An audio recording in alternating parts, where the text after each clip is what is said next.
Welcome back to Ivan, part 14, chapter. Signs on sticks. In the morning, several people gather in the parking lot. They are carrying signs on sticks. The signs have words and pictures on them. One has a drawing of a gorilla cradling a baby elephant. I wish I could read. Protesters. More people with signs come today. They want Ruby to be free. Some of them even want Mac to shut down the mall. In the evening, George and Mac talk about them. Mac says they're protesting the wrong guy. He says they're going to ruin everything. He says, "Thanks for nothing, George." Mac stops off. George, holding his mop, watches him leave.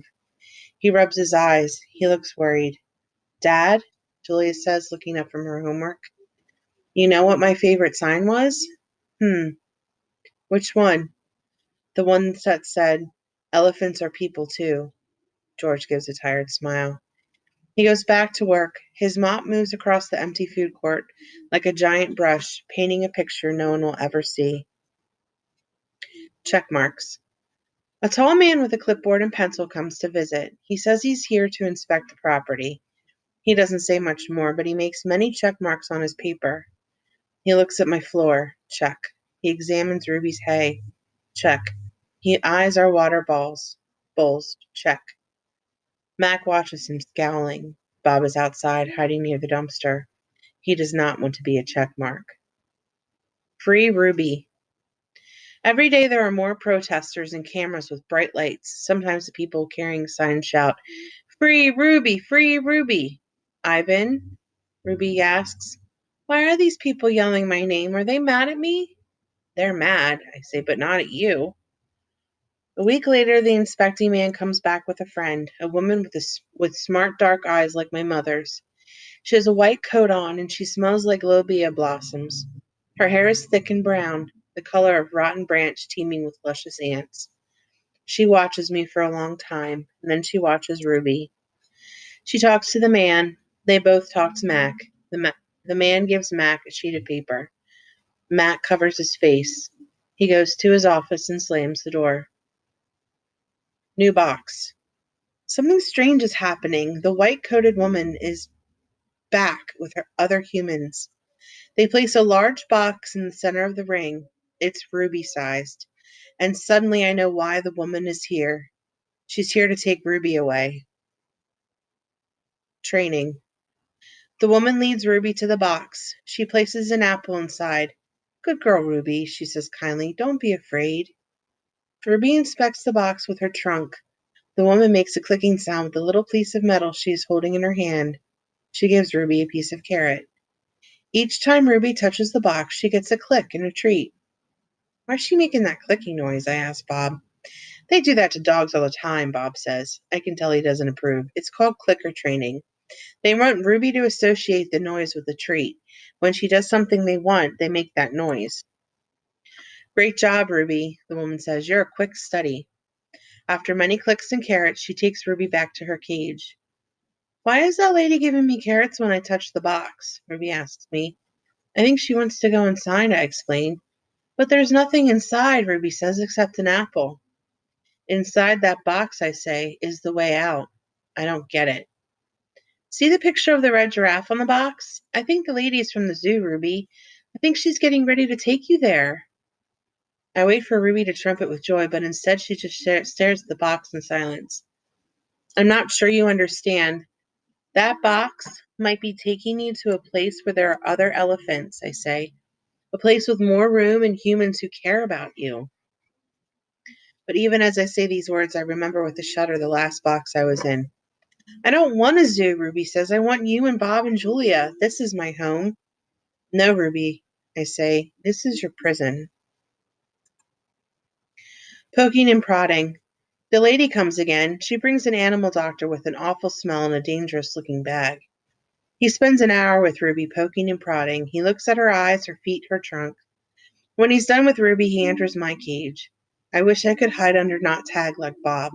Instead, I do a nice loud chest beat, and after a moment, the doctor retreats. "We're going to need to put this one under," he says. I'm not quite sure what he means, but I strut around the cage feeling victorious anyway. No painting. No one asks me to paint today. No one asks Ruby to perform. There are no shows, no visitors, unless you count the protesters. Max stays in his office all day. More boxes. I wake up from a long morning nap. Bob is on my belly, but he isn't asleep. He's watching the ring, where 4 men are placing a large metal box. It's me-sized. What's that? I ask, still blurry from sleep. Bob nuzzles my chin. I believe that box is for you, my friend. I'm not sure what he means. Me? They brought in a bunch of boxes while you were sleeping. Looks to me like they're taking the whole lot of you, he says casually, looking to Paul. Even Thelma. Taking, I repeat. Taking us where? Well, some to a zoo, probably. Others to an animal shelter where humans will try to find them homes. Bob shakes himself. So I guess all good things must come to an end, huh? His voice is bright, but his eyes are far away and sad. I'm gonna miss your stomach, big guy. Bob shuts his eyes. He makes an odd noise in his throat. But what about you? I ask. I can't tell if Bob's just pretending to sleep, but he doesn't answer. I gaze at the huge, shadowy box, and suddenly I understand how Ruby feels. Don't want to go into that box. The last time I was in a box, my sister died. Goodbye. When George and Julia come that night, George doesn't get his mop or his broom. He gathers up his tools and belongings, while Julia runs to my cage. This is my last night, Ivan, she says as she presses her palms to my glass. Mac fired my dad. Tears slip down her cheeks. But the zoo lady said maybe they'll have an opening there in a while, cleaning cages and stuff. I walk to the glass that separates us. I put my hand where Julia's is, palm to palm, finger to finger.